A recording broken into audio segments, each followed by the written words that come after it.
ആടുജീവിതത്തിന് ശേഷം ഞാൻ പൃഥ്വിക്ക് മെസ്സേജ് അയക്കുമ്പോൾ വിളിക്കുന്നത് ആ പേരിലാണ്, അമല പോൾ.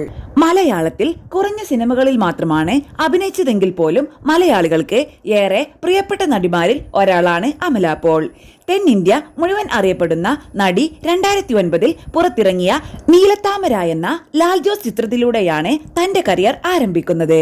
2010 പുറത്തിറങ്ങിയ തമിഴ് ചിത്രമായ മൈനയിലെ അഭിനയത്തിന് അമല പോളിന് മികച്ച നടിക്കുള്ള തമിഴ്നാട് സംസ്ഥാന ചലച്ചിത്ര അവാർഡ് ലഭിച്ചിരുന്നു. ശേഷം വിവിധ ഭാഷകളിലായി നിരവധി വേഷങ്ങൾ ചെയ്യാൻ നടിക്ക് സാധിച്ചു. കഴിഞ്ഞ വർഷം മലയാളത്തിൽ ആടുജീവിതം, ലെവൽ ക്രോസ് എന്നീ 2 സിനിമകളായിരുന്നു അമലയുടേതായി പുറത്തിറങ്ങിയത്. ആദ്യമായി നടൻ പൃഥ്വിരാജ് സുകുമാരനൊപ്പം അഭിനയിച്ച ചിത്രമായിരുന്നു ആടുജീവിതം. സൈനു, നജീബ് എന്നീ വേഷങ്ങളിലാണ് ഇരുവരും എത്തിയത്. ഇപ്പോൾ പൃഥ്വിരാജിനെ പറ്റിയും തങ്ങൾ ചെയ്ത കഥാപാത്രങ്ങളെക്കുറിച്ചും പറയുകയാണ് അമല പോൾ. JFWന് നൽകിയ അഭിമുഖത്തിൽ ആടുജീവിതത്തിൽ പൃഥ്വിയോടൊപ്പം നിന്നിട്ടുള്ള പോസ്റ്ററിനെ കുറിച്ച് സംസാരിക്കുകയായിരുന്നു നടി. നജീബും സൈനുവും. സൈനുവിന്റെ ഇക്കയാണ് നജീബ്. ഞാനിപ്പോൾ പൃഥ്വിക്ക് മെസ്സേജ് അയക്കുമ്പോൾ ഇക്ക എന്നാണ് വിളിക്കാറുള്ളത്. ആ സിനിമയെ പറ്റിയും ഞങ്ങളുടെ ആ കഥാപാത്രത്തെ കുറിച്ചും എന്താണ് പറയേണ്ടതെന്ന് എനിക്കറിയില്ല. സൈനുവും നജീബും വളരെ മനോഹരമായ ജീവനുള്ള കഥാപാത്രങ്ങളാണ്.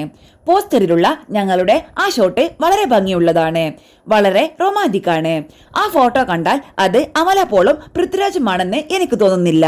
അവർ സൈനുവും നജീബും തന്നെയാണ്, അമല പോൾ പറയുന്നു. സിനിമാ പ്രേമികൾ വർഷങ്ങളോളം ഏറെ പ്രതീക്ഷയോടെ കാത്തിരുന്ന സിനിമകളിലൊന്നായിരുന്നു ആടുജീവിതം.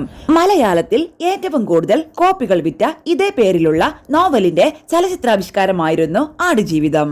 10 വർഷത്തോളം എടുത്താണ് ചിത്രത്തിന്റെ സ്ക്രിപ്റ്റ് പൂർത്തിയാക്കിയത്. ഷൂട്ട് തീർക്കാൻ 7 വർഷത്തോളം എടുത്തു.